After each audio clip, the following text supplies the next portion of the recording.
Welcome to The Explainer. Today, we're diving into what is honestly one of the most massive, high-stakes gambles in industrial history. We're talking about Henry Ford taking the unbelievable risk of shutting down his entire world-dominating manufacturing empire. Why? Just to birth a single new vehicle, the Ford Model A. But as you'll see, this wasn't just the launch of another car. No way. This was a machine that completely reshaped American society, altered the physical landscape of the country, and really changed the way we all live. Let's get into it. Now imagine a company today that utterly dominates a global industry, just stopping, completely closing up shop. Well, that is exactly what Ford did. They literally shut down their factories for nearly a whole year. It was an incredibly tense period. Car sales everywhere slowed almost to a grinding halt as the entire world just sat there, anxiously waiting to see the successor to the legendary Model T. It was an unprecedented pause, and man, it built up an incredible amount of anticipation and dramatic tension. Section 1. The End of an Era. The Fall of the Tin Lizzie.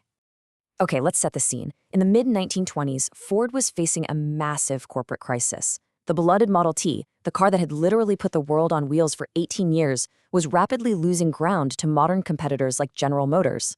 And there was this intense friction inside the company. Henry Ford? Well, he stubbornly believed the basic, simple, world transportation of the Model T was still exactly what the public needed. But consumer demands in the mid-1920s were completely different. Thanks to all the new, paved roads, buyers wanted style, speed, and modern conveniences. They wanted a bit of flair.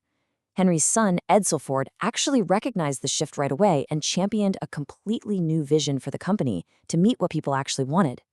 Eventually, the numbers just couldn't be ignored. The rapidly sagging market share forced Henry Ford to admit that a replacement was absolutely necessary. Basic updates and price cuts to the Model T just weren't cutting it anymore.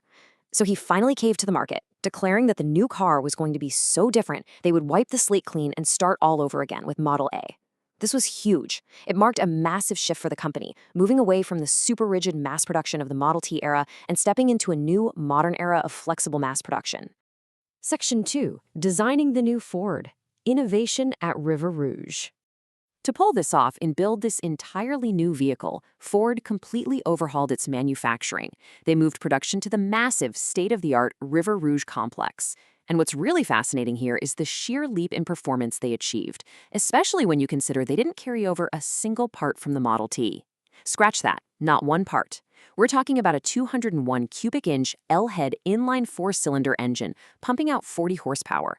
That was smooth, it was powerful, and it pushed the top speed to around 65 miles per hour. And get this, despite those massive upgrades, the base price for the Roadster was just $385, so it stayed totally accessible to the working class. Plus, the car was lower, sleeker, and featured these beautiful body lines directly influenced by Edsel Ford's styling ideas. But it wasn't just about speed and looks. The Model A introduced some major technical features that were totally revolutionary for an affordable car. First and foremost, it finally adopted standard driver controls. I'm talking about the conventional clutch, brake, throttle, and gearshift. Believe it or not, previous Fords had used unique controls that had become really weird and confusing for drivers of other makes. It also featured a Trumplex shatterproof safety windshield and hydraulic shocks, both absolute firsts for Ford.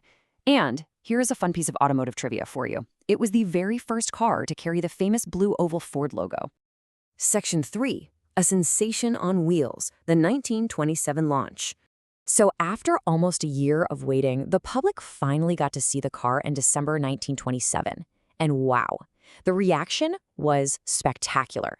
Just try to wrap your head around this staggering number. 10 million. An estimated 10 million people viewed the new vehicle in its very first week. The enthusiasm was just completely off the charts. Crowds gathered in such enormous numbers outside showrooms that a lot of cities actually had to call in the police just to help direct the massive traffic jams of people lining up to catch a glimpse at this new Ford. And the evolution of the Model A happened incredibly fast. In late 1926, Henry Ford officially gave his engineers the green light to start the work. Barely over a year later, in December 1927, it debuted to the public. Now, at first, the new assembly line at the River Rouge couldn't even come close to keeping up with the soaring demand. But by mid-1929, they were humming at full capacity, churning out an incredible 9,000 units a single day. Ultimately, production of the Model A ended in March 1932, which paved the way for the V8 era. The sales growth was absolutely explosive. I mean, by February 1929, they hit 1 million sold. Just 5 months later, in July 1929, they doubled that to 2 million. And by March 1930, sales crossed the 3 million mark. This was definitive, undeniable proof that Henry Ford's incredibly risky, year-long factory shutdown had paid off. The gamble was a monumental success. Section 4. Reshaping American Society, the Ripple Effect. Now let's step back for a second, because beyond the factory floor, the impact of the Model A was profound. Widespread car ownership created this massive cause-and-effect reaction across the entire country. Suddenly, urban and rural communities were connected like never before. Because the Model A could travel faster and farther, and because so many everyday people now owned one, it spurred a huge government-level demand for building new roads and highways. And this brand new infrastructure boosted local commerce and fostered the creation of completely new civic institutions. Think schools, parks, and libraries, all built just to serve these newly connected populations. So what does this all mean for the average person? Well, the crucial point is that affordable mobility gave workers incredible new freedom. Before widespread car ownership, people generally had to live in crowded city centers, right next to where they worked. The Model A gave them the freedom to move outward. This new mobility literally fueled the rise and expansion of American suburban neighborhoods. People could finally enjoy more space and quieter streets, which completely shifted American community life as we know it. Section 5. The Model A Today, Legacy and Culture. Even though its production run was a lot shorter than the Model T, it left an indelible mark. By the time production officially ended in early 1932 to make way for the Model B, an astounding 4,858,644 Model A's had been built. That's almost 5 million cars! And they came in a massive variety of body styles to suit literally every single consumer need. You could get everything from a fundamental bare-bones pickup truck or a standard Tudor sedan, all the way up to a formal town car with a dual cowl that cost a whopping $1,400. And the car's straightforward, really dependable chassis kept it highly relevant for decades after it rolled off the assembly line. It was famously embraced by hot rod enthusiasts who affectionately called it the A-bone. They loved using the 1931 Roadster body for its open cockpit and lightweight. Out in California, the West Side Lumber Company even converted several of them into Jenny rail cars to transport people on actual train tracks. And in a slightly more notorious slice of history, a 1930 Model A was actually used by the gangster John Dillinger to escape federal agents in 1934. Fun fact, that exact car later sold at auction for $165,000.